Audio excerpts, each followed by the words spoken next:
오늘 처음 오신 분들 위해서 안내 말씀 드리면, 저희 교회는 수요일에 성경학교 오는 식으로 합니다. 그래서 제가 심리학 전공을 한 건 아닌데 기독교 심리학 쪽으로 같이 다루기도 하고요. 지지난주까지 그랬죠. 생명나무 치유사역이라고 그거 가지고 기독교 심리학을 좀 다뤘고, 그 기초식이 좀 되면 이제 적용할 수 있는 길들이 열리거든요. 여러분 꼭 아실 것은 하나님께서 기도에 응답하십니다. 응답하시거든요. 응답하시는데 그러니까 황당할 정도로 응답을 하세요. 우리가 어떻게 할지 모르고 앞일을 우리가 모르지 않습니까? 근데 무너져 있고 아프잖아요. 어떻게 회복해야 될지 모르죠. 뭘 해야 될지 모르죠. 괜찮습니다. 뭘 해야 될지 몰라서 갑갑해 하시는 분들 계신데, 그거 알면 여러분들은 천국 가 계시는 상태예요. 제가 늘 말씀드린 그분이 유령이에요. 뭘 할 줄 아는데 왜 이 땅에 있나. 천국 가시 빨리. 그죠? 그래 빨리 안 가고 싶잖아요. 저는 빨리 안 가고 싶습니다.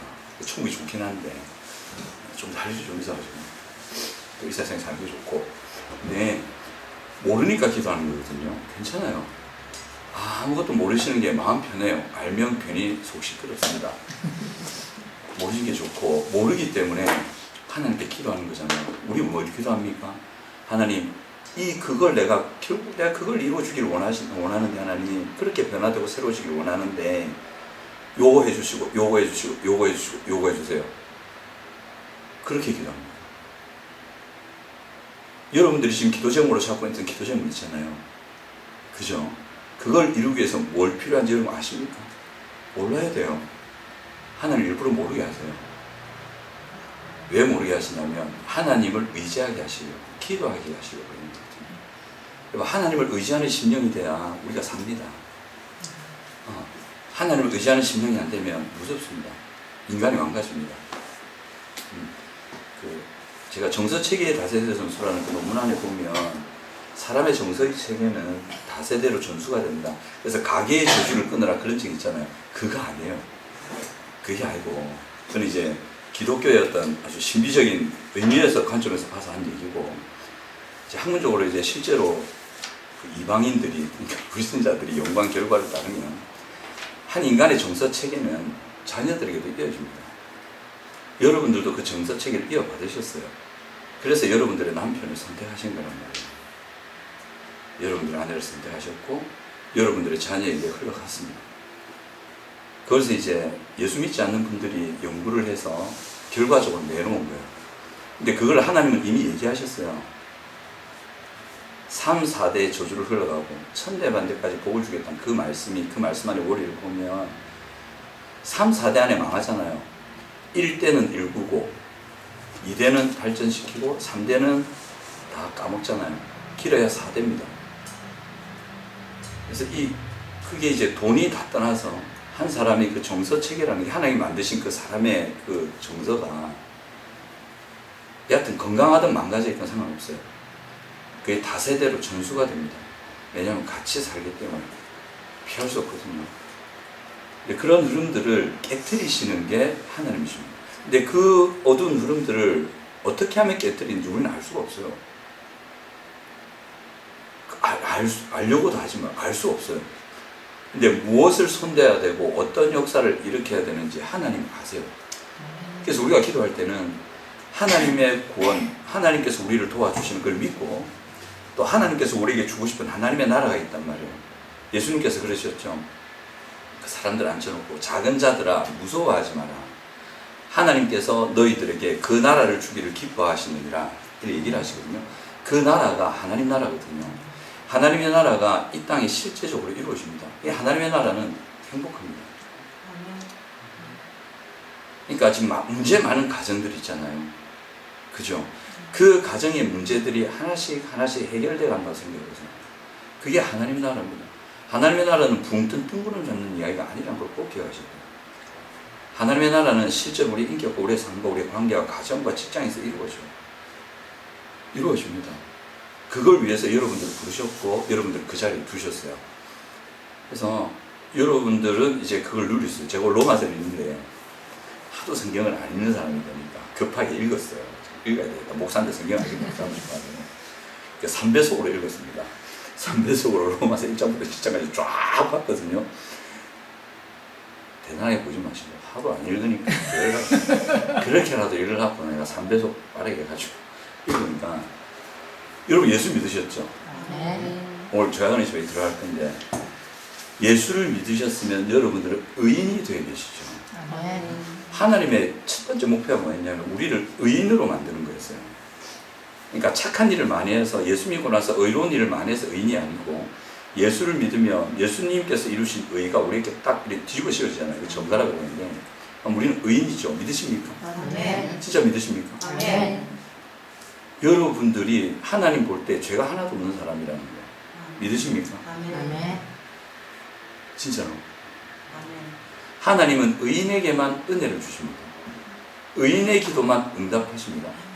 지금도 마찬가지입니다. 여러분들이 의인이 아니면, 의로운 사람이 아니면 하나님이 여러분들에게 기도 응답 안 하십니다. 여러분들에게 관심도 안 가지십니다. 그게 로마서 1장부터 4장까지 얘기해요. 일단 의롭게 만드는 거예요. 너희가 그 은혜를 믿음을 알며 구원을 얻으니 이래 쭉 나오면서 예수를 믿으면 의롭게 된다 그러잖아요.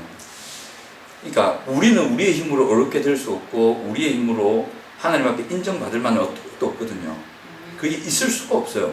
우리가 할 수 없었기 때문에 예수님께서 십자가 딱 지시면서 우리 죄를 쏜주셔 다 가져가셔서 죽으시고 살아나셨죠. 그 부활에 제가 부활 안 떼고 있잖아요. 부활절에 붙이는 건 안 떼고 있잖아요. 왜냐하면 주일이 안식일이 아닙니다. 주일 쉬는 날 아닙니다. 굉장히 잘못 알고 있는 것들이 많거든요. 그리고 주일은 뭐냐면 예수 그리스도의 부활을 기념하는 날입니다. 주일이 예수님이 부활하신 새벽 그날이에요. 안식일 끝나고 셋째 날 새벽, 이 주일이거든요. 이 주일은 매주 예수님이 다시 살아나셨다. 이걸 기억하는 거예요. 자, 예수님의 부활에 대해서 제가 오늘 준비 안 생겼는데 예수님의 부활에 대해서 잘 설명드릴게요. 이거 확신하셔야 됩니다. 이거 예수님의 부활을 믿으시죠? 예수님 여러분들을 위해서 부활하셨죠? 예수님의 부활이 여러분들한테 왜 주는 겁니까? 여러분들 무슨 상관입니까? 내가 예수님처럼 부활하니까? 아니에요. 마지막 날 되면 불신자도 다 부활하는 거 아십니까? 불신자도 영생을 삽니다. 아시죠? 신자건 불신자건 딱 죽다가 나중에 예수님 딱 재림하실 때 다 살아납니다. 다 살아나서 그 모든 신자와 불신자가 그 하나님의 심판대 앞에 딱 서거든요. 서가지고 가릅니다. 왼쪽 오른쪽 염소하고 양으로 가른다 돼 있잖아요. 어느 쪽이 양인지 염소인지 모르는데 양은 구원받은 자고 염소는 구원받지 못한 백성들이죠. 구원받은 사람들은 딱 끄집어내가지고 하나님과 영원히 살게 하고 예수 믿지 않고 죽은 불신자들 끝까지 하나님을 거절한 사람들은 끄집어내가지고 지옥에서 영원히 살게 합니다. 그러니까 어차피 둘 다 시간적으로 영원히 사는 거예요. 다 부활을 해요. 그죠? 그러니까 우리가 부활하는 거 그거 당연한 거예요. 근데 예수님의 부활하고 내하고 무슨 상관이에요? 그러니까 우리는 예수 그리스도의 십자가에 죽으심만을 우리가 강조하는데 부활이 더 중요해요. 예수님이 부활 안 했으면 아무 소용없어요. 우리하고 예수님과 아무 상관없어요. 예수님이 십자가 지고 죽었다? 아무것도 아니에요. 그거. 자, 봅시다. 이 전제가 붙어요. 뭐냐면 예수님이 부활하셨다는 것은 다시 살아나셨다는 거죠. 하나님은 의인만 살립니다. 죄가 하나도 없는 사람만 살립니다. 꼭 그렇습니다. 하나님은 절대 죄가 100가지 중에 한 가지라도 있는 사람은 절대 안 살립니다. 하나님은 하나님도 보실 때 인정하시는 그 의인만을 다시 살리시거든요. 예수님이 부활하셨죠. 자, 그러면 전제로 그럼 예수님이 죄가 하나도 없단 말이잖아요. 예수님이 십자가 지신 것은 누구 죄 때문에 돌아가신 겁니까? 그 전에 예수님이 죄가 있었습니까? 없었습니까? 죄가 없으셨죠. 근데 예수님이 우리 죄를 다 지었기 때문에 그 죄에 대한 대가로 십자가를 지신 거잖아요. 그래서 죽으셨죠. 다시 살아나셨어요. 그럼 다시 살아나실 때 예수님 죽으실 때는 우리 죄를 졌어요. 이렇게 다시 살아나셨어요. 그럼 예수님한테 죄가 있다는 말입니까? 없다는 말입니까? 없다는 말이죠. 네. 맞죠? 네. 다시 예수님이 우리 죄를 제가 지금 예수님 죄송합니다. 지금 예수님 발톱에 때도 안 되는 인간인데 예수를 합시다. 우리 죄였습니다. 죄를 졌어. 그전에 죄가 없었어요. 예수님은 아무 죄도 없으셨거든요. 근데 우리의 죄를 대신 졌어요. 이렇게. 그럼 이 죄를 가지고 있기 때문에 하나님 예수를 처분을 하신 거예요. 그죠? 그래서 죽으셨어요. 다시 살아나셨죠. 살아날 때 이 죄가 예수님한테 있으면 됩니까? 안 됩니까? 있으면 못 살아난단 말이에요. 그럼 이게 없단 말이죠. 자, 여기서 물어보는 게 있단 말이에요. 이 죄가 누구 죄냔 말이에요. 예수님의 죄입니까? 내 죄입니까?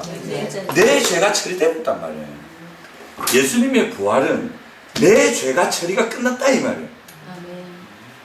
그 말은 우리가 예수의 부활을 믿을 때에 예수가 나를 위해서 부활하셨다. 그 말은 내가 의인됐다 이 말이에요. 우리는 예수의 십자가와 함께 죽었고 예수의 부활과 함께 살아나는 연합을 했댔잖아요. 구원과 하나님 계획에서 그죠? 연합에 대해서 다뤘잖아요. 그러니까 예수가 부활했다는 소식은 우리가 의인됐다는 걸 확실하게 증명해 주는 거란 말이에요. 우리 죄가 예수님께서 다 예수님 안에 다 치료가 아니고 처리됐다. 끝났다. 그러니까 지금 우리는 의인인 거죠. 그러니까 로마서 1장에서 4장까지 그 말하고 있어요. 그대들은 의인이다. 계속 그 얘기하는 거예요. 의인이다, 의인이다, 의인이다. 근데 모든 사람이 죄를 범하였으면 하나님의 영광에 이르지 못하더니 그리스도 예수 안에 있는 성령을 말하면 모든 사람이 죄사함 받고 의인됐다. 의인이다, 의인이다, 의인이다 얘기를 로마서 4장까지 하는 거예요. 로마서 5장부터 뭘 얘기하냐면 그 의인이 누릴 수 있는 은혜가 뭔지를 얘기를 하세요. 그럼 여러분들은 의인 맞죠? 의인이면 로마서 5장 이후에 나오는 그 은혜를 누릴 수가 있다. 이게 놀라운 은혜인 거예요. 이 그냥 보통 그런 은혜가 아니에요. 제가 예전에 말씀드렸는데 제가 기독교 교육과에 있을 때 그때 교수님들 벌써 언제입니까? 30년, 약 30년 전이거든요. 30년 전에 기독교 교육과 상담 심리학, 심리학을 전공하신 그 교수님들이 뭐라고 하셨냐면 약 30년 지나면 20년에서 30년 지나면 딱 이때죠. 우리나라의 가정의 90% 이상이 엮이는 가정이 될 거다. 이 엮이는 가정이 뭐냐면 문제 있는 가정이란 말이에요. 문제 있는 가정은 뭔지 아시겠죠? 그죠? 그래 될 거라 했어요. 지금 그래요. 진짜 그래요 지금. 제가 신방을 가봐도 문제 없는 가정이 없어요. 그 문제도 그냥 보통의 문제가 아니에요. 그 문제가 어디서 출발하냐면 상처가 많고 불우한 환경에서 자라면 그런 가정이 된다고 생각하시죠? 그거 아니라는 거 아셔요. 그러면 상처 많고 불우한 가정에서 자랐는데 건강하게 사는 사람은 뭐냐고. 그거 어떻게 설명할 거냐. 세상 심리학자들은 이거를 아주 틀화 시켜버립니다. 그래서 니는 요래 살았으니까 분명히 이런 문제가 있을 거야. 근데 그런 문제 없거든, 그 사람은. 있는 사람도 있고 없는 사람도 있긴 있어요. 근데 우리나라의 90% 이상이 이 아까 제가 정서책에서 다세대 순수가 이게 엮이는 걸 잡은 거거든요. 그걸 다 갖고 있어요. 이것 때문에 가정 안에 고통이 있고 부부싸움하고 폭력이 있고 온갖 끼어짐이 있고 그 안에 말할 수 없는 불행들이 자녀들에게도 이어지는 현상들이 생깁니다. 근데 이게 원인이 뭐냐면 죄입니다. 죄 딱 하면 여러분 들으시기에 죄가 도둑질하고 거짓말하고 폭력을 행하고 음란하고 술수를 행하고 비방하고 싸우고 이게 죄라고 생각하잖아요. 이게 죄라고 생각하면 죄를 못 이겨요. 그래서 로마서가 안 풀리는 거예요. 그래서 성도들이 어떻게 사냐면 목사님은 설교 절에 해도 막 아이고 그런갑다 좋은 말씀이네 내하고는 별로 생각 없지 난 또 세상 돌아가면 그래 살 건데 뭐 그래 좋은 말씀 듣고 위로나 받고 가자 이러고 끝나버리는 거예요. 죄의 문제를 해결할 생각을 안 해요. 죄가 뭔지를 모르기 때문에. 그 죄가 뭐냐면 내 안에 하나님 말씀에 순종하기 싫어하는 마음이란 말이에요. 여러분 그거 있죠? 저도 있습니다. 저는 하도 못된 인간이 돼가지고 저한테 많습니다. 이 세상에 있는 모든 사람한테 그게 있습니다. 믿으시기 바랍니다. 아멘. 그러니까 여러분은 하나님 말씀에 지지리도 불순종하려는 마음을 가지고 계세요. 그게 죄예요. 성경에서 말하는 죄가 그거예요. 그 죄를 딱 가지고 있잖아요. 그럼 이게 뭐하고 똑같냐면 지난 시간에 다뤘고 이어가면 가는데 여러분 심장 콩당콩당 뛰잖아요. 그 심장이 여러분입니까? 딴 사람 겁니까? 내 거죠. 여러분 자신 맞죠? 네. 그죠? 여러분 마음대로 할 수 있습니까? 저는 마음대로 하고 싶을 때 많습니다. 어제 하도 제가 살이 찌는 것 같아서 밤에 안 하던 운동을 하고 20분쯤 하니까 죽겠더라고. 딱 20분 했는데 죽을 것 같아.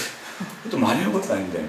그래서 심장을 제가 꺼내고 확 이라고 했는데 이게 또 그게 안 돼요 또. 심장은 나예요. 난데 내 마음대로 안 되잖아요. 죄가 딱 그래요. 죄가 나예요. 나의 영혼의 자리에 딱 죄가 있거든요. 하나님 말씀에 불순종하고 싶은, 하나님이 하라는 거 하기 싫어하고 하나님이 하지 말라는 거 하고 싶어하는 그 마음이 나란 말이에요. 내 안에 그게 딱 있는데 이거를 내 마음대로 조정이 안 된단 말이에요. 문제는 거기서 생겨요. 이 대부분이 여자분, 남자분 저하고 죽겠네. 남편이 속색일 때 욕하고 싶으시죠? 네. 한마디 하고 싶으시죠? 지 바쁘시고. 한마디만 하겠습니까? 가족들이 속색일 때 열받죠? 네. 근데 여러분, 열받으면 됩니까? 안 됩니까? 안 돼요. 하나님의 의는 그러면 안 돼요. 예수님처럼 돼야 되잖아요. 예수 그리스도의 장성한 분량을 하면 인정하시거든요. 우리 보고 예수의 장성한 분량까지 자라가라 하잖아요. 그죠? 자라가라고 하면 예수님은 십자가에서 자기 손 못 박는 사람도 욕 안 했어요. 오히려 그들을 위로하고 그들을 걱정하고 그들을 안위하셨거든요. 저들이 뭐 하는지 모르고 나를 일합니다. 아버지 용서해 주십시오. 중보했단 말이에요. 여러분 그렇게 할 수 있겠습니까? 저는 절대 안 그럴 겁니다. 그래 못하는 게 아니고 난 안 그럴 겁니다. 저는 못 박기 전에 도망갈 겁니다. 뭐 박으려면 또 박이 나오면 쭉 펴고 막 도망갈 겁니다. 이거 뭔데 이럽니다. 그죠? 그 마음이 올라오는 거 여러분들이 작정하고 올리는 겁니까? 아니, 저절로 오는 겁니다. 그게 무서운 겁니다. 이것 때문에 인간 세상의 고통과 불행이 이어졌습니다. 이 죄가 역사에서 제일 먼저 나타난 현상이 뭐였냐면 가인이 아벨을 죽이는 사건이 있습니다. 이게 뭡니까?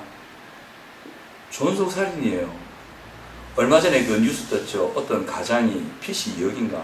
나는 빚 2억이면 안 죽는다. 2억이면 파산 신청해갖고 처리할 거고 그냥 금융지원좀 못 받고 오래 살다가 노화를 해서라도 뭐 먹여 살지. 빚 2억 때문에 아들 뒤에 자기 18살인가 16살인가 청소년 두 아들 수면제목이 채우고 부인 수면제목이 짐 안 묶고 지 창문 열어놓고 물속으로 들어갔다네요. 그러니까 가족은 다 죽고 지는 도망 나왔다고 이 가장이. 그게 잡혔잖아요. 이 조속살인이잖아요. 가인이 그 짓을 했다고. 하나님 그에게 뭐랍니까? 너는 죄를 다스릴지니라 딱 얘기해요. 죄를 다스리래요. 가인에게 하나님이 아벨 죽이기 전에 속에 불불 하는 거 알고 가인아 네가 선을 행하면 왜 나한테 낯을 들이지 못하겠노? 네가 나한테 외배를 바르게 못 드리겠노? 죄가 네 땅 문에 엎드려 있는데 너는 그 죄를 다스려야 된다. 그 말씀하신 죄가 뭐냐면 동생을 죽이는 그 행동이 아니고 동생을 미워하는 마음이었어요. 동생을 시기 질투하고 미워하는 마음이었거든요. 그럼 상대를 미워하면 딱 어떤 생각 듭니까? 꼴 보기 싫잖아요. 보기 싫은 게 죽이는 거잖아요. 죽이면 안 본다고. 그래서 예수님이 미워하는 감정하고 살인을 똑같은 죄라고 보신 거예요. 실제로 미워하면 상대에게 이런 악한 게 갑니다. 그 마음에서 일어나는 하나님은 가인에 그래서 네 마음에 동생을 사랑하는 마음을 가져야지. 그렇게 미워하는 마음을 가지면 안 된다 가인아. 네 안에 있는 그 죄의 힘, 미워하려는 그 마음을 다스려라 그랬거든요. 가인이 다스립니까? 안 다스립니까? 가인은 그때 못 다스립니다. 왜냐하면 하나님의 은혜가 거기에 주어지지 않기 때문에 못 다스립니다. 다스릴 수가 없습니다. 그래서 가인 이후로 피비린내 나는 일들이 터진 거예요. 무시무시한 일들이 많이 터지죠. 요즘에도 한국 가정에 보면 한 무서운 일들이 있잖아요. 그죠? 이런 문제의 원인이 뭐냐면 여러분 성격 차이 아닙니다. 진짜 엉뚱한 대처 가난이 아닙니다. 여러분 돈 많으면 돈 많으면 안 싸울 것 같죠? 그러니까 돈 많으면 안 싸울 것 같죠? 안 싸운다가 아닙니다. 안 싸울 것 같죠? 돈 많으면 싸웁니다. 돈 없어도 싸웁니다. 건강하면 안 싸울 것 같죠? 안 싸울 것 같을 뿐이지. 건강해지니까 싸우고 건강하니까 자살하지. 41치 멀쩡한 사람들이 다리 위에 올라와서 떨어지잖아. 건강해지는 거예요. 그러니까 그런 문제가 생기는 근본 원인이 뭐라고 성경이 얘기하냐면 죄라고 얘기하는 거예요. 하나님 말씀에 불순종하려는 너희 안에 있는 그 힘, 너희 모습 그대로 그거, 그 죄가 다스려지지 않으면 계속해서 그대들의 삶에는 고통과 불행이 이어지고 그 상태를 자녀에게 그대로 물려줄 거다. 문제가 터질 거다. 이건 돈으로도 못 막습니다. 혹시 결혼 안 하신 분 계십니까? 다 결혼하셨죠? 제가 한 가지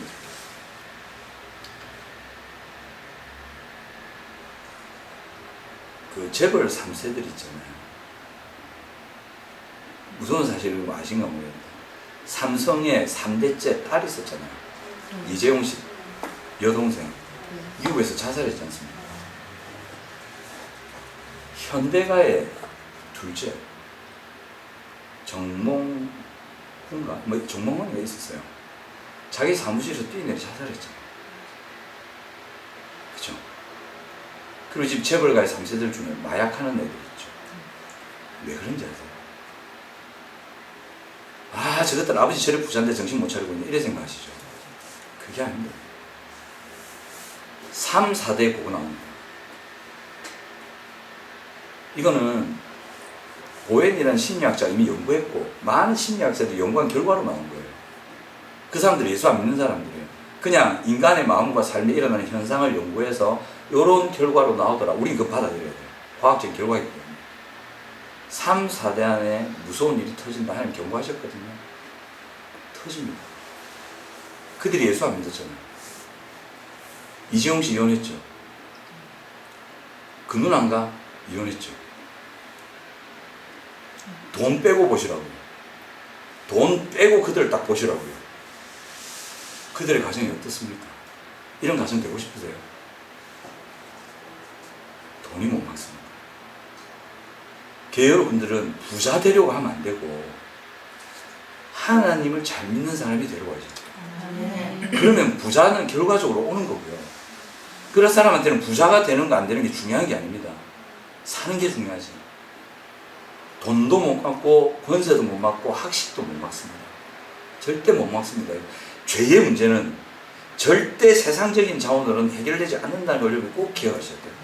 그리고 이 죄의 문제는 절대 그냥 저 딴 나라 세상에 하늘나라 일, 교회에서 하는 얘기, 나의 일상과는 별 상관없는 그런 문제가 아닙니다. 지금 저나 여러분들께서 경험하고 있는 나 자신의 인격의 문제, 내 삶의 악한 습관의 문제, 관계의 문제, 여러 가지 자녀의 문제들 있잖아요. 그 근본적인 원인이 죄에 있습니다.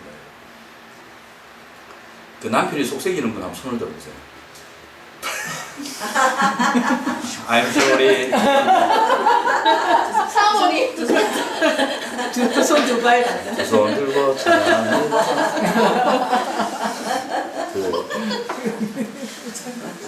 남편이 속삭이는데 잘 드셨어요. 아멘. 저는 제가 죄인입니다. 그 남편이 속삭이잖아요. 제가 속 많이 새겨요. 속을 새기는데 갑자기 노래가 다 끼어졌어. 천장이 잘 나가나. 그 가정이 문제가 생기잖아요. 그러면 그죠? 그 근본 원인이 죄라니까. 하나님이 그 가정의 남편한테 뭐라고 할까요? 네 성질머리대로 하고 네가 경험한 대로 하고 네 가부장적인 그런 사고체계대로 네 가정을 이끌어 이러겠습니까? 하나님 뭐라고 얘기하십니까?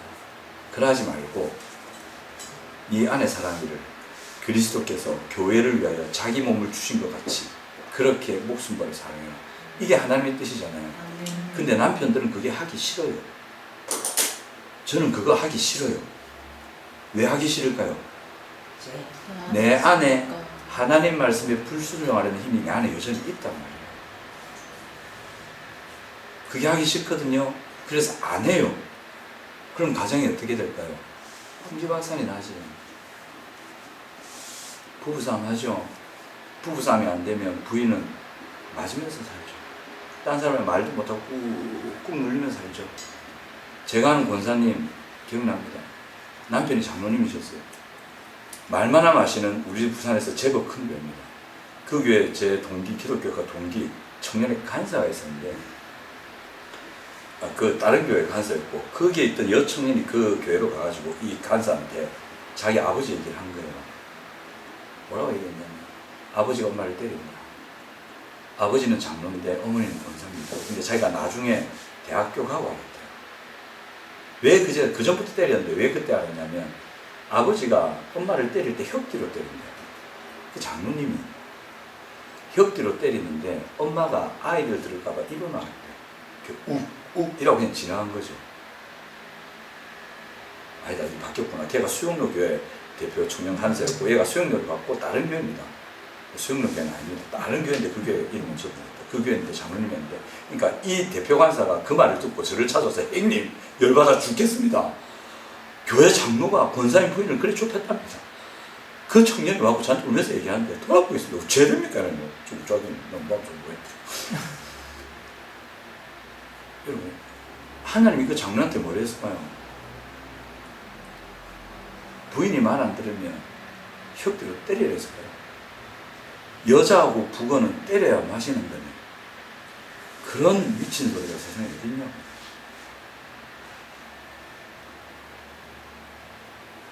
그 마귀 종교인 딱 마귀 종 맞습니다. 자기 안에 일어나는 화, 열받음, 그냥 자기 식도로의 그런 틀, 교회 장로예요. 구원받는 사람 맞거든요. 장로인데도 자기 안에 있는 이 죄를 하나님의 은혜에서 안에서 다스리지 못하면 그 꼴 납니다. 그래서 지금 교회 안에 많은 문제가 있는 게 그겁니다. 그 문제는 뭐예요? 그 사람들이 나쁜 사람이라서 그런 게 아닙니다. 원래 나쁜 사람입니다. 저도 나쁜 사람입니다. 근데 그게 은혜로 다스리지 않을 때 실제적인 현상으로 가정에 그래 나타난다는 거예요. 죄 때문입니다. 하나님이 언제 장로한테 부인을 때리려 했겠습니까? 그것도 권사님입니다. 하나님 절대 그래 안 하죠. 장로가 왜 때렸을까요? 하나님께 순종한다고? 아니요. 불순종합니다. 하기 싫은 거예요. 부인의 그걸 품어주고 안아주고 이해해주고 기다려주고 이게 안 되는 거예요. 하기 싫은 거예요. 그렇게 그걸 죄의 지배 아래로 들어갔단 말이거든요. 그래 되면 실제로 우리의 가정과 직장과 교회와 여러분들이 속한 곳에 그런 고통스러운 현상들이 생긴다는 걸 인정하셔야 됩니다. 그럼 하나님께서 로마서 1장 보면 나오는데 우리 나중에 할 겁니다. 로마서 1장 보면 나오는데 나중에 대야서 읽어보십시오. 로마서 1장에 보면 하나님께서 사람들을 버린 그냥 그래 네가 그래 했으니까 네 좋을 때는 살아봐. 하나님이 은혜라는 걸 안 주시고 그래 네가 그래 고집하니까 네 하고 싶은 대로 살아봐 이를 내버려 두실 때가 있거든요. 성경에 나오는 인물 중에 애굽의 바로 왕이 그랬잖아요. 하나님 내버려 뒀어요. 지 죽을지 계속 하는 거예요. 내버려 두니까. 로마서 1장에 보면 로마서 1장 2장 저 거치면서 나오는데 하나님이 내버려 두실 때에 딱 나타나는 현상 두 가지가 있어요. 우리나라에 이게 지금 나타나고 있습니다. 무섭습니다. 이게. 하나님이 우리나라 버려두실 수도 있어요. 지금. 상실한 마음대로 무가치한 마음대로 내버려 두사 요 두 가지 현상이 나타난다 딱 그래요. 그러니까 성경이 우리의 현실과 밀접하게 연결되어 있어요. 두 가지 현상 뭔지 아십니까? 첫 번째가 우상숭배입니다. 우리나라 대통령이 추수에 잡혀있었다. 손바닥에 왕자색이. 왕자 왜 색인지 몰라. 난 발을 정자 그냥 자기가 뭐 해수 살리다가 발을 정자 색이만 이해한다. 왕자 생겨 딱 정바지에 아 저 사람 뭐 하시나. 그리고 요즘 교회 직분자들도 신년이 되면 점집 간답니다. 다른 사람이었어요. 이사할 때도 교회 직분자인데 날 잡아서 한다면서. 하나님이 풀어놓으셨는데 다시 자기가 묶어본다. 겁나서 이사하겠나. 어떤 날은 안 된다 해서 뭐 시커먼 날이라 해서 이러는데 뭐 희한합니다. 우상숭배가 지금 우리나라에 판을 치고 있죠. 무슨 신령도사, 총각도사, 점수입니다. 전화로도 온라인 입금 가능. 이러면서 뭐 전화도 해주고 다른 사람 깔리고 있어요. 딱 우상숭배가 나타나고요. 두 번째가 뭐냐면 동성연애입니다. 남자가 남자로 보더라 여자가 여자로 보더라 부끄러운 일을 행하게 될 것이다. 대표적으로 두 가지가 나타나는 게 있어요. 지금 우리나라에 막 대박을 어제 저 휴일이라고 진짜 아들하고 오랜만에 영화 보러 갔거든요. 그러고 벼르다 진짜 영화 보러 갔습니다. 갔는데 광고에 본 영화 하기 전에 광고 나오잖아요. 동성연애하는 영화 광고가 나오는 거예요. 제목도 퀴어더라 퀴어. 내가 우쳐대로 죽이를 가만히 있었는데 대놓고 얘기해요. 이제 하나님께서 사람들을 딱 버리셨을 때 하나님의 은혜가 그들에게 주입되지 않았을 때 인간이 죄성으로 그냥 자기 안에 있는 죄임에 그대로 끌려갈 때 이런 현상이 그대로 나타납니다. 그리고 로마서 1장 한번 보세요. 여러분 제가 가르쳐 드릴게요. 로마서 1장에 보시면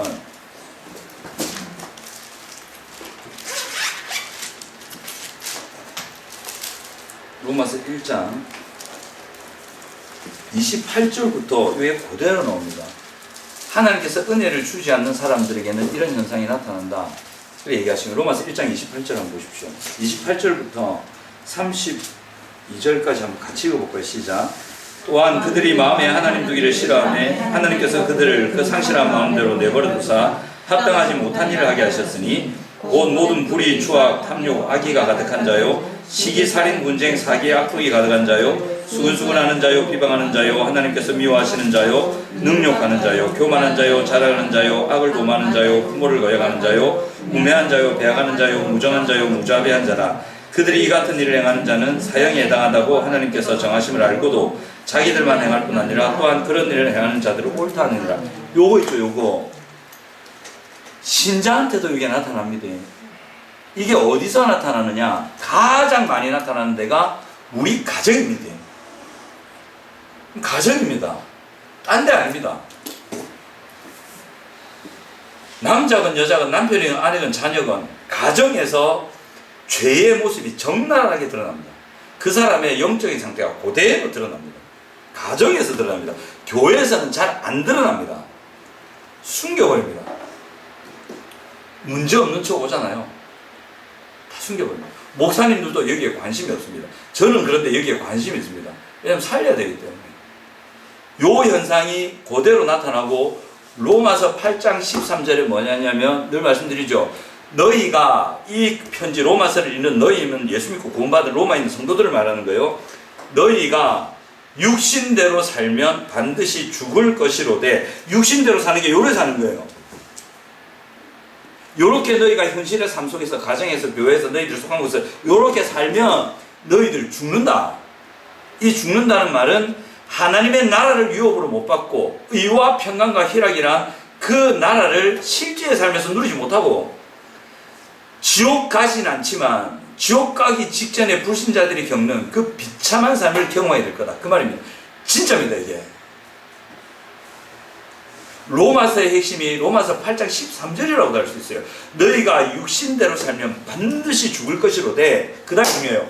영으로서 몸의 행실을 죽이면 살리니 이런 것들이 통제가 된단 말이에요. 이제 아멘. 아멘. 이런 것들이 불신자 신자 할 것 없이 하나님께서 버려두신 죄인에게는 이런 걸 못 피해가고 이게 묶여 살고 공중 권세 잡은 자의 질질 끄는 대로 따라갈 것이다. 에베소에 나오잖아요. 요거를 못 피하거든요. 돈도 권력도 학식도 건강도 세상의 어떤 자원도 요거를 피할 수 있도록 하지는 않습니다. 죄의 문제를 다룰 수가 없습니다. 어떤 심리학자도 죄를 못 다룹니다. 요즘 심층 심리학, 초심리학에서 나오긴 하는데 죄는 못 다룹니다. 그 죄 때문에 이런 게 나오는 거거든요. 그래서 예수님이 마태복음에서 그러잖아요. 이름을 예수로 하라. 이는 그가 자기 백성을 어디에서 구원할 자이심이라? 죄에서 구원한다는 말은 여러분 꼭 기억하십시오. 좀 눈을 뜨셔야 돼요. 뭐냐면 죄를 산단 말이 아니에요. 여기에 죄에서 구원한다니까 다 죄사함만 생각한다고요. 죄사함 받고 천국까지 이래 생각한다고요. 아니에요. 그 말이 아니에요. 예수님 그 말이에요. 죄에서 그럼 죄사함 같으면 죄를 사하려 함이라 이렇게 표현하지 왜 죄에서 구원한다는 표현을 하는 말이에요. 정확하게 죄라고 얘기하시거든요. 하나님께 불순종하려는 그 마음, 가인에게 하나님께서 통제하려고 하는 그 마음, 그 통제하지 못해서 수천, 6천 년이 넘는 역사를 그 피비린내나는 역사를 살았던 그 인류의 그 원인이 됐던 그 죄의 마음, 이 마음에 묶여있는 그 사람들, 그 마음에 묶여있으니까 사단이 완전히 장난감 갖고 놀듯이 인간을 갖고 놀아버린 거예요. 그 죄의 문제에서 사람들을 건져내겠다 이 말이에요. 그 건져내는 첫 번째 작업이 우리를 의인 만드는 겁니다.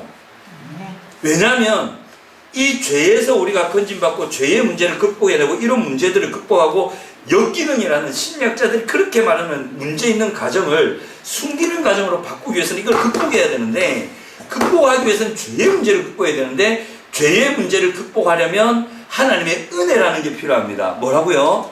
하나님의 은혜라는 게 필요하거든요. 하나님은 은혜를 주실 때 오직 의인에게만 은혜를 주십니다. 믿으시기 바랍니다. 아멘. 그래서 하나님이 로마서 1장에서 4장까지 우리를 의인 만드는 작업을 먼저 하시는 거예요.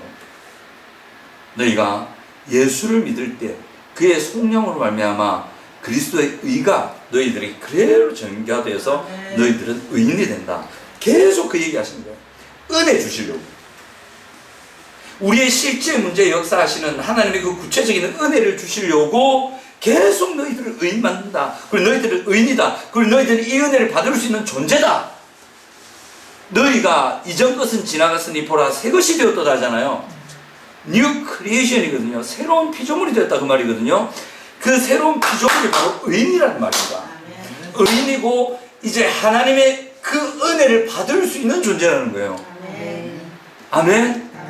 그 은혜를 받아서 내 인생에 불행을 가져오는, 우리 가정에 고통을 가져오는 이런 문제들을 해결해 주겠다는 거예요. 그게 성령의 9가지 열매잖아요. 성령의 9가지 열매가 사랑과 희락과 화평과 오래 참음, 자비, 양선, 충성, 온유, 절제하잖아요. 이 성품을 심어 놓으신 거예요. 이제 거듭남에 올 때까지 가기에는 시간이 없고, 그게 중요합니다. 굉장히 중요해요. 그러니까 지금 중요한 게 뭐냐면, 여러분 예수 믿으시죠? 다시 한번 확인할게요. 예수 안 믿으시면 할 수 없습니다. 저는 제가 강요할 수 없는 부분이니까. 예수님 믿으셨죠? 아멘. 하나님의 아들이시고 내 죄를 대신 지시고 십자가에 죽으셨다가 사흘 만에 부활하신 거 믿으셨죠? 아멘. 예수님이 동정녀 처녀의 몸에서 태어나신 거 믿으셨죠? 아멘. 우리 하나나라 승천하신 거 믿으셨죠? 아멘. 장차 심판주로 이 땅에 오실 거 믿으시죠? 아멘. 하나님의 아들이시고 우리 주라는 거 믿으시죠? 아멘. 그리스도 우리를 죄에서 구원할 분인 거 믿으시죠? 아멘. 그러면 여러분들 죄사함 받고 부활하신 딱 보면 우리 죄 문제 처리됐고 의인이 돼 계시다고요. 아멘. 그걸로 끝나는 게 아니에요. 의인이기 때문에 이제 하나님이 은혜를 주신다. 아멘. 내가 착하게 해서 은혜를 주시는 게 아니에요. 여러분 우리가 못되게 살고 막 악하게 살면 하나님 모른 척 하실까요? 그때도 하나님이 여러분들에게 은혜를 주십니다. 어떤 은혜를 주실까요? 징계하십니다. 징계하시거나 단돌이 하십니다. 돌이키라고. 사람 보내고 환경 보내고 뭘 보게 하고 뭘 느끼게 하고 다양하게 역사하십니다. 그래도 안 돌이키잖아요. 끝까지 악으로 가잖아요. 그러면 그때는 죽입니다. 이런 케이스는 잘 없는데 그때 딱 가면 죽여버립니다. 왜 죽이냐면 지옥 가면 안 되니까. 육체는 죽여버리고 영을 천국 데려가 버립니다. 진짜 안 될 때. 근데 그런 케이스는 저는 아직 본 적이 없어요. 제가 살아있잖아요. 이런 꼴통도 아직 안 주시고 하나님의 인내는 무한하시다. 알 수 있습니다. 그렇다고 하나님의 인내를 테스트해 보시면 안 되고. 하여튼 그렇습니다. 여러분들이 이제 꼭 제가 부탁드리고 싶은 거예요. 여러분들이 이제 이 은혜를 받으실 수 있는 분들이십니다. 아멘. 아멘. 아멘. 내가 잘해서 받으려고 하지 마세요. 이미 하나님의 은혜가 여러분들에게 주어지고 있습니다. 아멘. 그게 뭔지는 몰라요. 알아서 하고 계세요. 알아서 하고 계세요. 정말 감사한 거예요. 우리가 잘못할 때는 다독이시고 우리가 잘할 때는 칭찬하시고 격려하시고. 그 목자들의 지팡이가 있잖아요. 이스라엘의 목자들의 지팡이. 주의 지팡이와 맞대어 나를 안위하시나이다. 그죠? 시편 보면 그 여호와는 나의 목자시니. 목자들이 가지는 지팡이 이스라엘 보면 요렇게 길게 돼서 휘어져 있거든요. 또 요래 잡고 가잖아요. 지팡이가 안 해요. 이렇게 잡고 가나요. 그러니까 긴데 여기 구부러져 요래 왜 그래 된지 아세요? 양이 온tun대로 가잖아요. 그러니까 목자 가만 보고 있을까? 아니 못 땡지 나는 그냥 마음대로 살아라 이럴까요? 아니요. 어떻게 목을 딱 걸어서 땡깁니다. 땡기는데 말 안 듣잖아요. 빡 돌려갖고 다리로 팍 쳐봅니다. 못 가게. 그 다음에 어떻게 하실까요? 좀 있어라, 아니면 우리 갈 동안 좀 뒤봐라 이러고 가보실까요? 그 다음 어떻게 하실까요? 못 걷잖아요. 다리를 맞았으니까. 목 당기는 건 다행인 거예요. 가지마. 딱 당기고 가자. 이런 괜찮은데 계속 간다. 패가지고 못 걷게 확 쓰러뜨리거든요. 그 다음 안고 가시고. 들고 어깨 맵니다. 어깨 메워. 하나님 이렇게 하십니다. 이 은혜가 여러분들에게 지금 주어졌다. 아멘. 감사한 거죠. 진짜 감사한 거죠. 그 안에 얼마나 큰 사랑이 담겨있냐. 저도 하나님께 맞아본 적이 있거든요. 근데 그때 맞아봤을 때 저는 하나님 저를 미워하는 줄 알았어요. 하나님 저 버린 줄 알았어요. 저 모른 척 하실 것 같았어요. 그리고 하나님 왜 모른 척 하실까? 이 말도 못했어요. 너무 큰 잘못을 했으니까. 너무 악한 짓을 하고 악하게 살았으니까. 하나님 왜 저를 이런 힘든 과정에 저를 두십니까? 이 말도 못해요. 그냥 왜? 때리면 그만? 왜? 이런 거였거든요. 근데 그때 하나님이 진짜 저를 사랑하고 있다는 말했어요. 구체적으로 역사하시는데 어떻게 역사하시냐면 제가 그때 기도실, 그 추운 기도실에 벌벌 1인 기도실에 벌벌 떨고 있었어요. 다 사람들도 날 모른 척하고 하나님도 날 버린 것 같고 그래 나는 뭐 어쩔 수 없다 벌벌 떨고 있는데 그 기도실 문을 밖에서 누가 이렇게 두드리더라고. 똑똑똑똑. 내 얘기 앉아있었거든요. 똑똑똑 두드리더만 그 타지에 저를 아는 사람 아무도 없거든요. 제가 누가 이 기도실 문을 두드리나 사람 있는 거 알 텐데 그래서 문을 떠 여니까 어떤 노 신사가 저보다 머리숱이 훨씬 많은 하얀 그 신사분이 목장갑을 끼고 추운 겨울이었거든요. 와서 저를 보시는 거예요. 저 처음 보는 분이었어요. 어떻게 그러니까 저요 어떤 개척교회 목사인데 이러십니까? 목사님 왜 그러십니까? 그러니까 여기를 지나가는데 하나님이 문을 열어보라더라. 저는 그런 신비주의는 아니거든요. 놀랬지. 이분 이단인가? 그 기도원이었으니까 이단인가 싶어 벌벌 떨었어요. 하나님이 문을 열어보라더라. 그래서 해주셨습니다. 그리고 제 손을 꼭 잡더만 주시죠. 저는 영문을 모르고 멍해 이분이 도대체 누구길래 나한테 그리고 타도가더만 기도하십시오. 힘내세요. 문을 닫고 가시는데 좀 멍주고 앉았는데 그때 더 밀려오는 게 얼마나 하나님이 내가 안타깝고 내가 불쌍하고 내가 너무 하나님 마음에 쓰였으면 사람을 보내서라도 내 손을 잡아주셨어요. 얼마나 울었는지 모르겠어요. 펑펑 울었어요. 나는 하나님께 지 터진다고 생각하고 있어요. 그게 아니었던 거예요. 그 아픈 아이 와서 손 꽉, 하나님이 직접 못 잡아주잖아요. 생판 모르는 목사를 보내가지고 하나님 손 대신 내 손 잡아줘요. 여러분 이 하나님의 은혜가 여러분들에게 있습니다. 아멘. 얼마나 놀랍습니까? 그러니까 여러분들은 억지 춘향이라잖아요. 여러분은 억지 의인이 되신 거예요. 근데 이게 우리가 잘 살아서 의인, 못 살면 의인 취소 이런 게 아니에요. 아무 상관없어요. 일단 의인을 뒤집어 씌워놨기 때문에 무조건 하나님 뒤집어 씌워놓은 거예요. 네 의인해. 난 니한테 은혜 줄 거야. 이래 만들어 놓으신 거예요. 잘할 때는 칭찬하시고 기뻐하시고 못할 때는 근심하시면서도 사랑하셔서 징계하실 때도 있고 징계하실 때는 더 마음 아파하시고 얘가 어떻게 될까 봐 걱정하시고 그러면서도 바른 길로 돌아오기를 역사하시고 이 끊이지 않는 은혜가 이제 여러분들의 삶에 계속 갑니다. 의인에게만 주는 은혜입니다. 여러분들에게 희망이 있단 말이에요. 근데 불순종 우리 마음대로 할 수 있거든요. 계속 불순종 하시랍니까? 죄를 따라가시랍니까? 근데 이 죄를 다스릴 수 있는 길을 로마서 5장부터 설명합니다. 이게 이제 죄와 은혜의 집에 제가 나눈 것 프린트거든요. 이거 뒤에 조금 남았는데 이 부분 잠시 다루고 이거 다 다루면 또 자세히 다루면 이것도 1시간 분량인데 그렇게 다룰 수는 없고 자 한번 보세요. 4페이지를 한번 보시면 지금 들어가 볼게요. 자 보세요. 저번에 주일에 제가 말씀드렸죠. 가인한테 죄를 다스리라 하죠. 가인이 죄를 못 다스립니다. 와 무너지죠. 6,000년 그러니까 4,000년의 시간이 흘러요. 예수님 따오셨죠. 예수님 오셔가지고 말씀드렸죠. 그 가늠 중에 현장에 잡힌 여인에게 뭐라고 하십니까? 나도 너 정죄 안 해. 걱정하지 마. 나도 정죄 안 해. 그런데 있잖아. 가서 다시는 죄를 범하지 마라. 그 죄를 다스리란 말이에요. 네 마음에 끌어오르는 그런 정욕을 네가 다스려야 됩니다. 예수님도 그 얘기하세요. 그리고 삭개오 얘기해드렸죠. 예수님 이 삭개오는 그동안 하나님 계속 다스리란 말했는데 실제로 죄를 다스린 실내가 삭개오로 나오는 거예요. 이 삭개오가 악한 삶을 살았죠. 백성들에게서 고열을 빨아가지고 돈 거두고 속여서 취하고 가난한 자 외면하고 서로 사랑하는 이웃을 돌보고 가족을 돌보는 싹 다 외면해보고 집에만 채웠던 악한 사람이지 않습니까? 이 사람이 예수님 만납니다. 예수님 만나서 어떻게 합니까? 바로 제 재산의 절반을 뚝 떼가지고 가난한 자들 돕겠습니다. 가난한 자 돕기 싫어하고 자기 욕심 채우려는 그 죄의 마음 이겼다는 거예요. 그 마음이 다스려졌다는 거거든요. 그 다음 토색에서 빼앗은 일이 있으면 하나님의 말씀대로 그것의 4배를 더해서 갚겠습니다. 이 말은 하나님 말씀에 제가 순종하겠습니다라는 말이에요.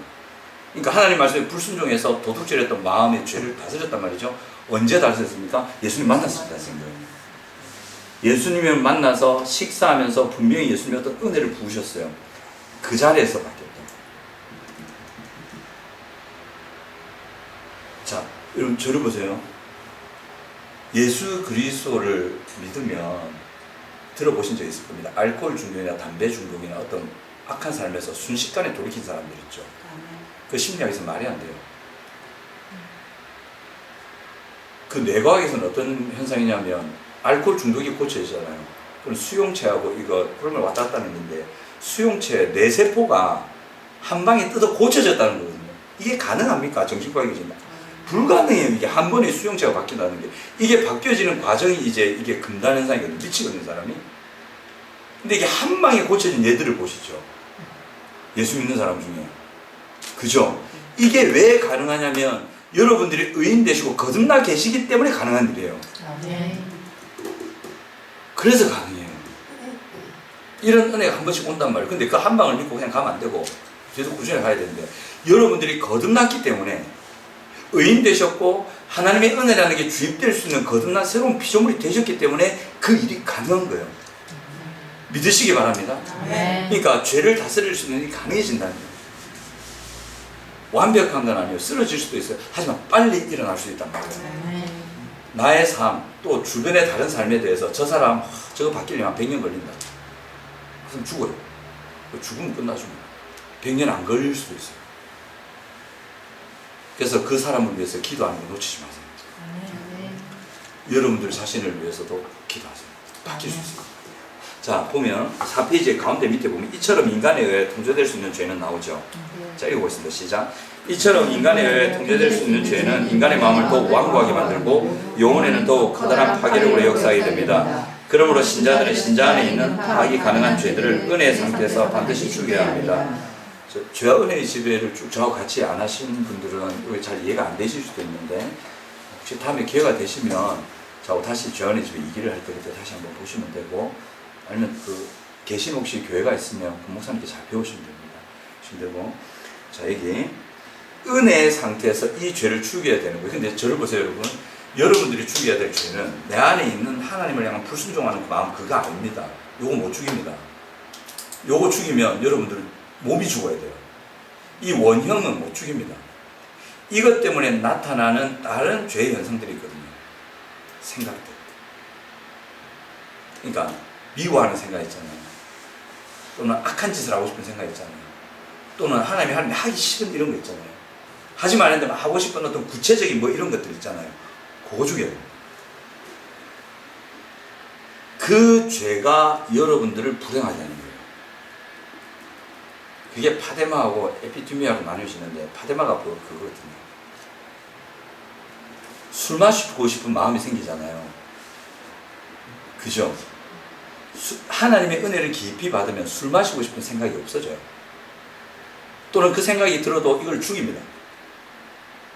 근데 하나님의 은혜가 약화되면 술 마시고 싶은 욕구가 일어나요. 하나님이 술 취해를 했습니까? 독주를 그만했습니까? 그만하되 있죠. 그 말씀에 순종하시는 원형이 있단 말이에요. 일단 하나님 건 싫어하는 원형이 있단 말이에요. 이 원형에서 자기가 익숙해져 있는 불순종의 현상들이 있단 말이에요. 하나님 하는 거 싫어. 이게 쫙 올라올 때 자기가 익숙해져 있는 불순종의 어떤 패턴을 딱 잡는 거예요, 사람이. 술에 늘 쩔어 있던 사람은 술을 딱 잡는 거예요. 세상에 어떤 욕망에 잡혀있는 사람은 그걸 딱 잡는 거예요.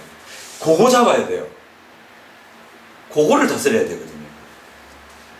자, 그것 때문에 그게 이제 통제될 수 있는 죄라는 말입니다. 이게 인간에 의해서 통제될 죄는 요런 것들을 자꾸 하면 우리 마음이 완고해지고 영혼에 아주 무서운 파괴력을 자극합니다. 그래서 신자들은 신자 안에 있는 파악이 가능한 죄들을, 내가 파악이 가능한 죄들이 있을 겁니다.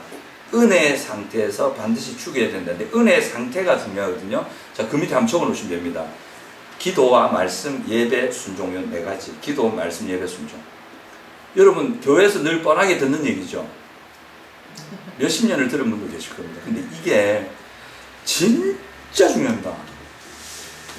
기도, 말씀, 예배, 순종, 요 4가지만 신실하게 꾸준하게 매너리즘에 잡히지 않고 꾸준하게 하시고 훈련되시면 여러분들의 인생은 탁월해집니다. 아멘. 여러분들의 자녀는 여러분들이 출발했던 것보다 더 높은 자리에 출발할 수 있습니다. 아멘. 이건 확실합니다. 제가 부교육자 생활을 상당히 오래 했거든요. 27부터 했으니까 27, 20년, 한 25, 6년을 부교육자 생활을 했어요. 몇 교회를 가봤겠죠. 전 또 큰 교회도 있어봤거든요. 그런 교회 목회자들을 보는데 3, 4대 안에 인물이 나옵니다. 신실하게 살았던 목사님들 있잖아요. 그나마 신앙을 붙들려고 했던 목사님들. 그런 목사님들의 자녀들 손에 3, 4대 딱 지나니까 인물이 나오고, 또 그분들이 3, 4대 인물을 들이더라고요. 보니까. 희한하대. 3, 4대의 저주가 이어질 뿐만 아니라 3, 4대에 이게 신실하게 가면 실제적으로 그들의 삶에 역사하시는 구체적인 하나님 역사가 그 자녀들을 잘 되게끔 만들어요. 세상에서 잘 됩니다, 여러분. 예수 믿고 세상에 잘 된다면 기복주의다, 뭐 복발한다는데, 아니요. 하나님 분명히 번영을 얘기하셨어요.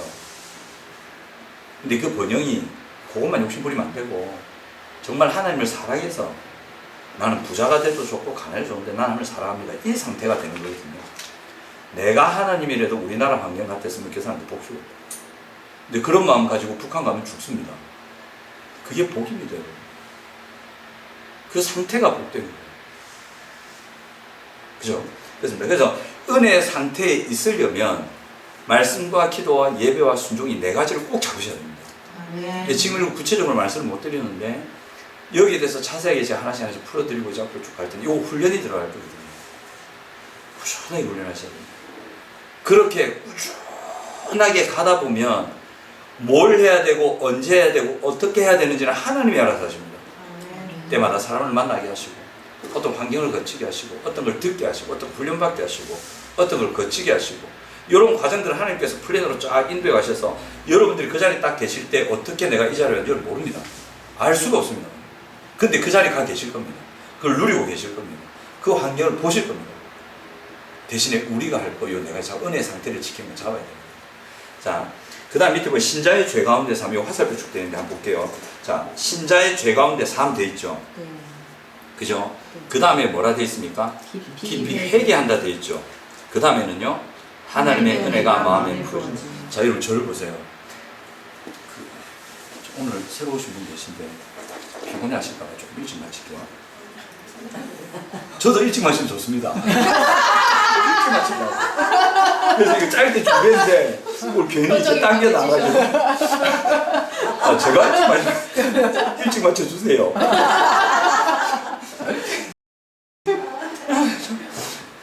자,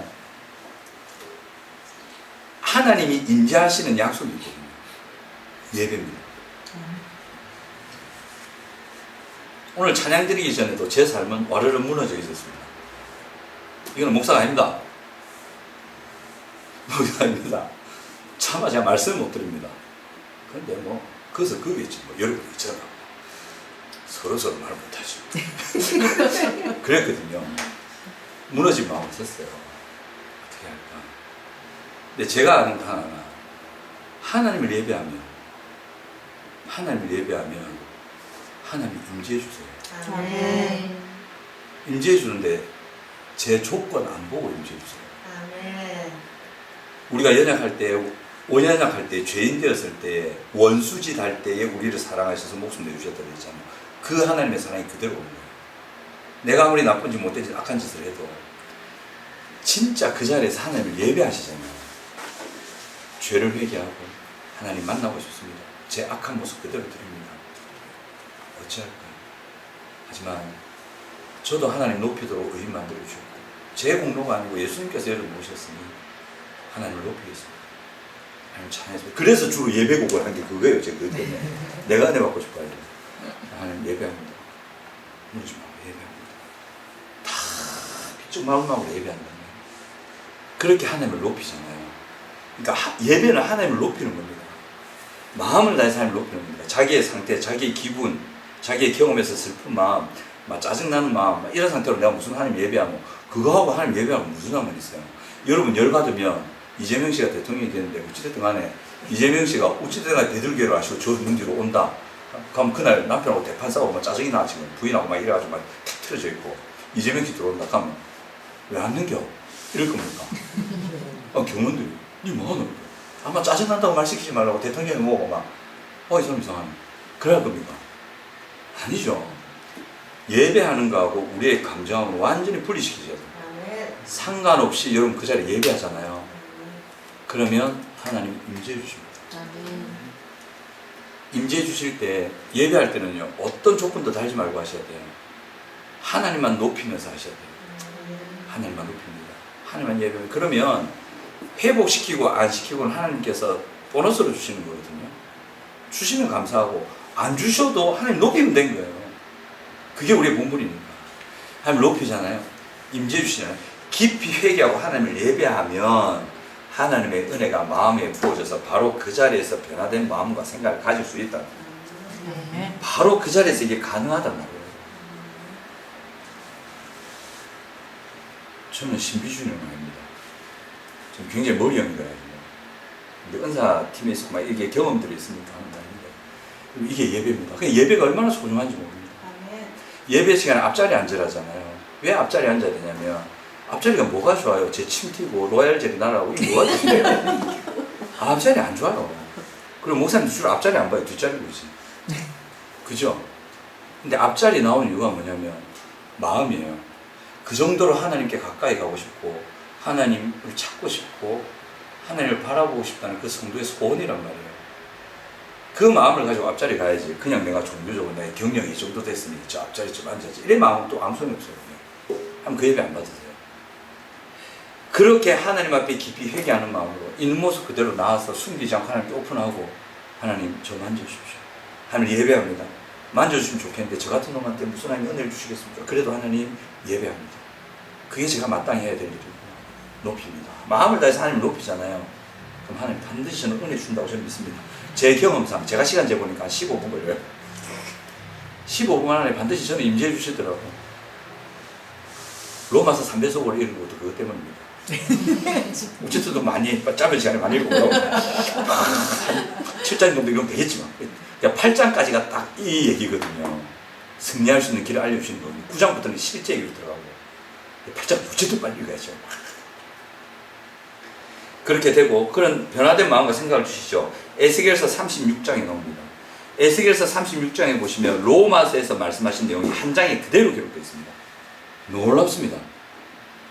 그래서 에스겔서 36장이 저는 구약의 복음이라고 생각합니다. 십자가의 복음을 진짜 압축적으로 얘기했죠. 그러니까 여러분 요겁니다. 십자가 있잖아요. 우리는 십자가를 너무 가볍게 생각하거든요. 이 가볍게 생각하는 게 소홀하게 생각한다는 거고 십자가를 딱 보면 그냥 내 죄 사하고 나를 천국 가는 정도의 길로만 생각해요. 절대 아니에요. 십자가에서 이루신 일을 보통 이랍니다. 이노베이션이라고 그래요. 혁신이라고 얘기를 해요. 십자가에서 예수님께서 이루신 일은 진짜 혁명입니다. 인간을 송두리째 뒤바꾸는 일이거든요. 수천 년이 지나고 아담이 에덴에서 쫓겨난 이후로 예수님까지 4,000년이거든요. 그리고 예수님부터 우리 때까지 2,000년이란 말이에요. 에덴에서 몇 년 지났는지 몰라요. 수백만 년이 지났는지 몰라요.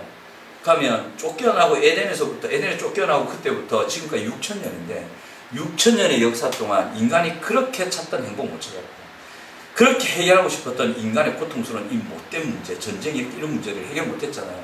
예수님이 해결해 놓으셨어요. 혁신을 이룬 게 십자가거든요. 어마어마한 일을 이루셨어요. 단지 죄사함으로 끝나는 문제가 아니었어요. 그렇게 변화된 마음과 생각, 내적인 힘과 능력을 주셔서 변화된 삶과 관계가 되게 하시는 거죠. 이 변화된 삶과 관계는 하나님과의 관계 회복되고, 사람과의 관계도 회복이 되고요, 세상과의 관계도 회복이 됩니다. 그리고 생명과 평안이 그 마음에 있습니다. 여러분, 예수 믿으면, 예수 잘 믿으면 여러분 힘들까요? 안 힘들까요? 이 말씀만 들고 제가 마치겠습니다. 힘듭니다. 안 힘든 게 이상합니다. 자, 보세요. 지금 세상은, 우리 부산만 해도 예수 믿는 사람이 5% 됩니까? 저 파라과이 있거든요. 파라과이 고신 측에서 선교사님을 파송했어요. 그분이 아마 은퇴하셨을 건데, 그 선교사님이 역선교하셨어요. 부산에. 파라과이 자기가 선교간 지역보다 덜 복음화됐다. 자기가 선교 갔다가 다시 부산으로 역선교 보내셨어요. 부산은 진짜 선교지입니다. 예수 믿는 사람 정말 없습니다. 자, 그러면 많은 사람들이 죄에 묶여있고 하나님께서 싫어하는 삶을 살고 있을 거잖아요. 하나님을 반역하는 삶을 살고 있거든요. 거기서 신자답게 산다. 힘들까요? 안 힘들까요? 억수로 힘든 게 정상입니다. 만약에 안 힘들면 그 사람들 따라 살고 있다. 위에서 강한 물결이 내려오는데 강물이 세차게 흘러온단 말이에요. 물결 따라 가잖아요. 하나도 안 힘듭니다. 더 빨리 내려갑니다. 근데 거슬러 올라가고 몸을 딱 틀잖아요. 그럼 그때부터 힘이 느껴집니다. 힘들다. 꽤 이래갑니다. 어쨌든 떠내려가기도 하고. 진짜 이 땅에서 신자답게 살려면 여러분 힘듭니다. 힘든 거 이상하게 생각하지 마세요. 피는 흘릴 겁니다. 그까지 간 사람도 있을 겁니다. 힘든 거 이상하게 생각하지 마세요. 여러분 가정에서, 직장에서, 관계에서 예수님이 하라신 걸 선택해서 내가 힘들다. 잘하신 거예요. 영광을 얻기 위해서 고난도 함께 받아야 된다 얘기했거든요. 근데 목사님들 중에 그 고난 없다고 말하는 사람 있어요. 거짓말이에요. 완전 뻥입니다, 여러분. 뻥튀기 한 겁니다. 그 거짓말입니다. 그런 복음은 이 땅에 없습니다. 그러니까 맨날 자기가 은혜 못 받았나, 예수 헛믿고 있나, 하나님 내 안 돌보네, 이 오해 잡혀 있는 거예요. 진짜 예수를 잘못 가르쳤어요. 힘들어야 정상이에요, 여러분. 죽을 때까지 그래요. 청교도든 그래 얘기 안 합니까?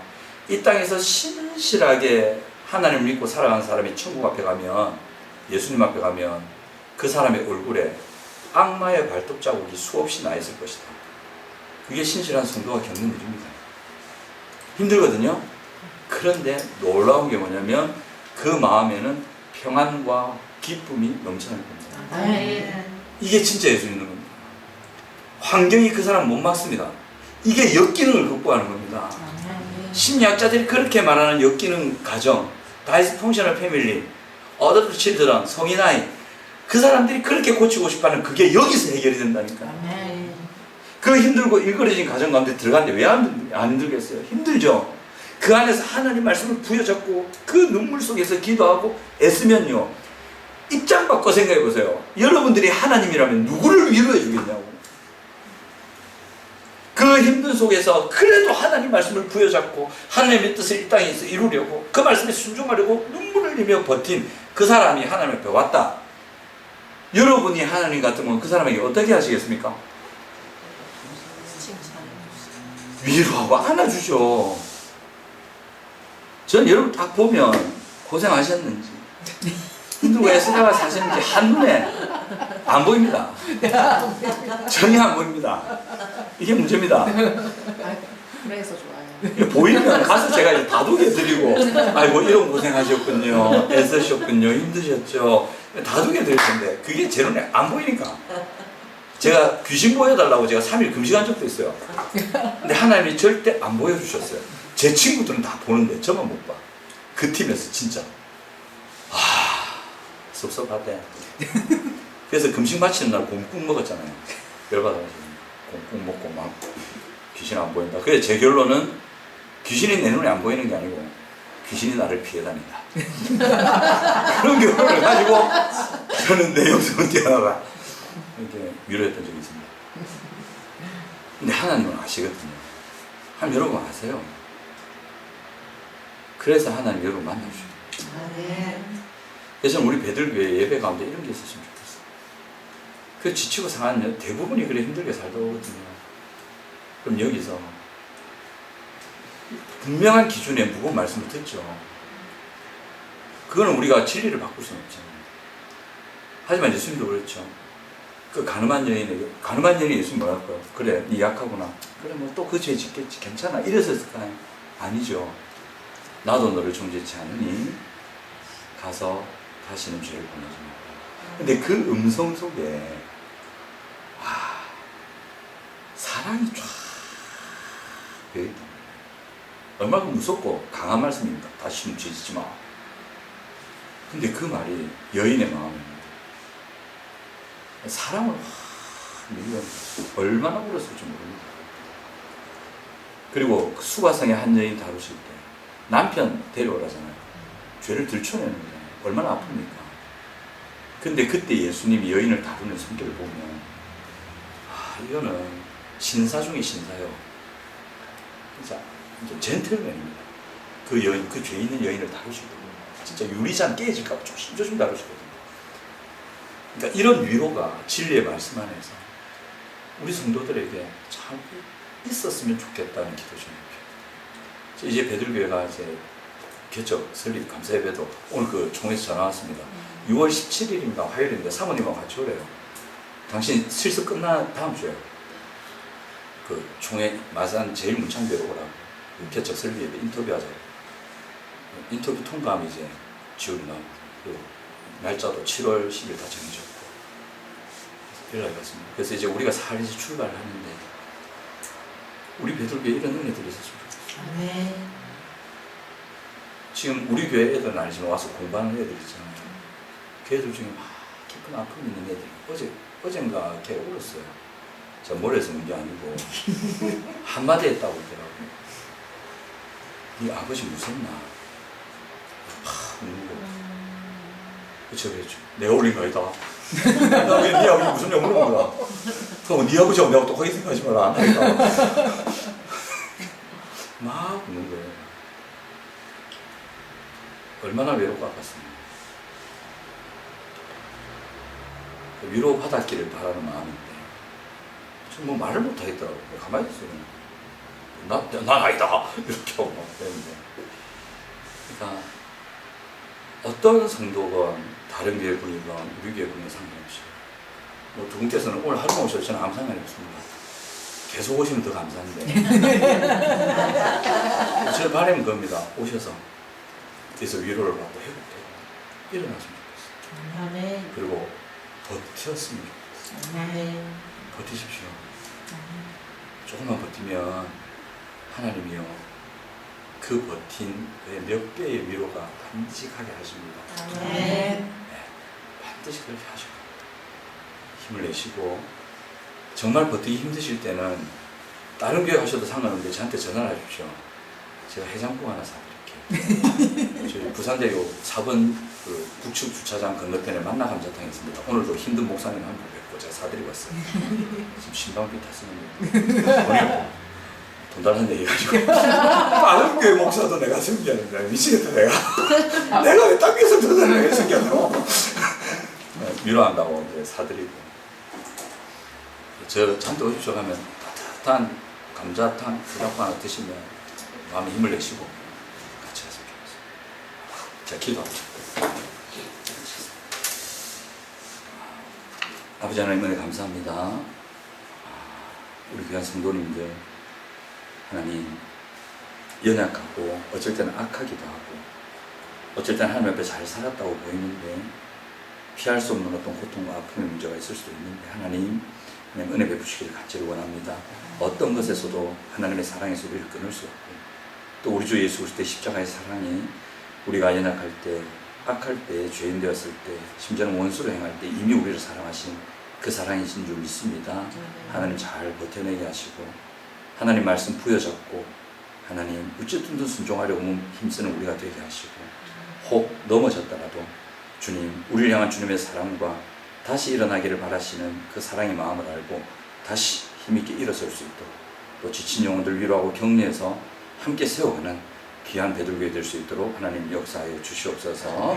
지금은 우리 주 예수 그리스도의 은혜와 아버지 하나님의 사랑과 성령의 충만하심이 이 자리에는 모든 성도님들에게 지금부터 영원토록 함께 있을지어다.